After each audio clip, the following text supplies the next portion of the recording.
la sanità pubblica e la sanità privata. Questo è l'argomento che Udinese Life vuole affrontare. Abbiamo la percezione che la sanità privata sia sempre più invasiva nell'ambito del mondo della sanità e abbiamo l'impressione che la sanità pubblica stia retrocedendo un po' nell'ambito dei servizi.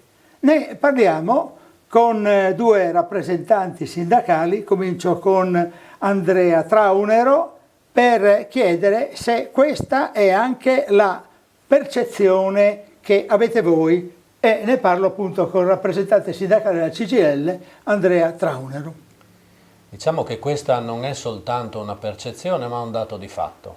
È notizia di oggi ed è notizia ufficiale che la Regione vuole in qualche modo appaltare, questa è la parola, ed esternalizzare, senza tanti giri di parole, partenariato pubblico-privato o altre frasi che vengono messe per circostanza, per un po' sminuire il fatto che si esternalizza e si dà verso il privato dei punti fondamentali della sanità pubblica.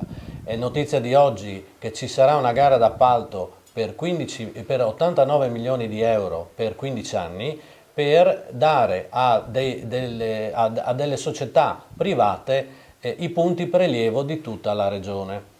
Cosa vuol dire? I punti prelievo sono tutti i posti dove la popolazione va a effettuare i prelievi del sangue ogni giorno o a cadenza. Quindi se non è esternalizzazione questa, come abbiamo visto anche altre in ambito dei pronti soccorso oppure per la radiologia della provincia di Pordenone, mi sento di dire che non è solo una percezione ma proprio un dato di fatto. In provincia di Udine abbiamo molte strutture e molti punti prelievo che vanno dai vari presidi ospedalieri della montagna, Tolmezzo, Gemona, per arrivare a San Daniele, per arrivare al punto prelievo di Udine, per arrivare ai punti prelievo della Bassa Friulana.